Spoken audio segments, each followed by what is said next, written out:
Hello friends, ఈరోజు నరసింహస్వామికి పూజ చేసుకున్నాను. శనివారం కదా, అందరూ నరసింహస్వామిని దర్శించుకోండి.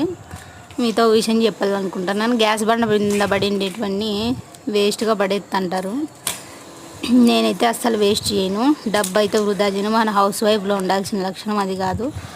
అన్నీ వేస్ట్గా పడేయకూడదు. నేనైతే ఇట్లే సేవ్ చేసుకుంటాను డబ్బులు.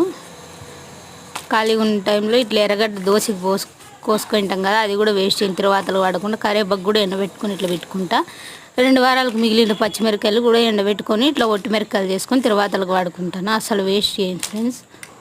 బాదం పాలు డబ్బాలు కూడా వేస్ట్ చేయను. చూడండి, ఇట్లా పోసి పెట్టుకొని డ్రై ఫ్రూట్స్ ఏంటివైనా పోసుకోవచ్చు.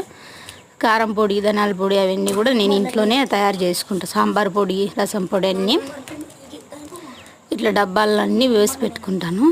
ఇంకా శనగిత్తనాలు ఆడ నిన్నేటివి దాంట్లోకి వేసి పెట్టుకుంటాను. అసలు వేస్ట్ చేయను ఫ్రెండ్స్. ఏంటివి మీరు కూడా డబ్బు వృధా చేసుకోవద్దండి. సంత కూడా అంతే ఫ్రెండ్స్. ఈ ఎర్రగడ్డ అసలు వేస్ట్ చేయను, తిరువాతలకు వాడుకుంటాను. చూడండి, ఇంకా సాయంత్రం వేళకు అంతా క్లీన్ చేసేసి ఇంకా ఇట్లా పెట్టేసుకుంటాను. ఇంతే ఫ్రెండ్స్.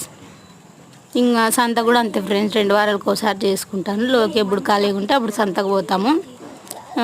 డబ్బు సేవింగ్ చేసేదంటే ఇంక ఇట్లే చేస్తాము.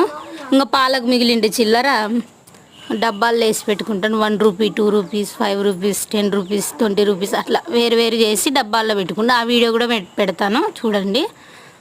ఇంత ఫ్రెండ్స్, అన్నం పెట్టినాను, అన్నం అవుతుంది. ఇంకా అంతే ఫ్రెండ్స్. చూడండి మా కిచెన్ ఎట్లుందో. మా వీడియోస్ నచ్చితే లైక్ చేయండి.